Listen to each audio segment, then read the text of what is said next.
యేసుప్రభు వారు చనిపోయారు. ఆయన వచ్చిన పని జరిగింది. శిలువ మరణము పొందాడు, చనిపోయాడు, మరణించాడు, తిరిగి లేచాడు. ఇంకా వెళ్ళిపోవచ్చు కదా. మరలా ఆత్మగా ఎందుకు ఈ భూలోకానికి వచ్చాడో తెలుసా? చనిపోయారు కదా, ఆయన పని అయిపోయింది కదా, తిరిగి లేచాడు కదా, పునరుద్ధానుడు అయ్యాడు కదా, మరి వెళ్ళిపోవచ్చు కదా. తన పని అయిపోయింది కదా, మరణాన్ని జయించాడు కదా, దుష్టుణ్ణి జయించాడు కదా, పాతాళము యొక్క మరణము యొక్క తాళపు చెవులు ఆయన స్వాధీనములో ఉన్నాయి కదా. మరి ఎందుకు ఆత్మగా మళ్ళీ భూలోకములోనే ఎందుకున్నాడో తెలుసా?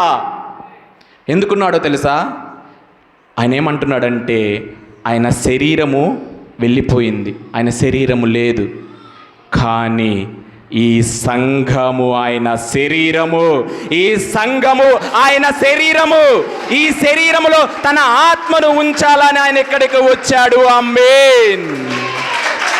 అందుకని ఆయన అంటున్నాడు, ఎఫెసీ పత్రిక 1వ అధ్యాయం 23వ వచనము, ఆ సంఘము ఆయన శరీరము, ఆ సంఘము ఆయన శరీరము.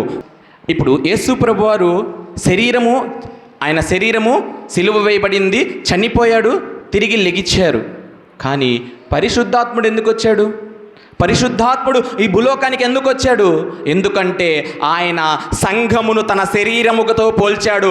ఆ శరీరము ఈ లోకములో ఉంది కాబట్టి, ఆ శరీరము నిర్జీవముగా ఉన్నది కాబట్టి, ఆ శరీరము పాపములో ఉంది కాబట్టి, ఆ శరీరమును మహిమా శరీరముగా మార్చడానికి తన ఆత్మను ఈ సంఘమనే శరీరముతో నింపి ఉన్నాడు. ఆమేన్. ఈ శరీరము, ఇప్పుడు యేసయ్య శరీరం ఏంటిది చెప్పండి? యేసయ్య శరీరం ఏంటిదండి? సంఘము ఆయన శరీరము. మరి కొలస్సీ పత్రికలో ఉండి చూడండి 1:18, ఈ సంఘము ఆయన శరీరం అయితే ఈ శరీరమునకు శిరస్సు ఎవరు? సంఘము అనగా ఈ సంఘము అనే శరీరమునకు ఆయనే శిరస్సు. ఆమేన్. ఆయనే శిరస్సు, ఆయనే శిరస్సు. ఇప్పుడు శరీరం ఇక్కడే ఉంది కాబట్టి ఆత్మ ఎక్కడుండిద్ది? ఆయన శరీరములోనే ఉండిద్ది. ఇప్పుడు ఈ సంఘమనబడే ఈ శరీరము ఆయన ఆత్మతో నింపబడి ఉన్నది. ఆమేన్.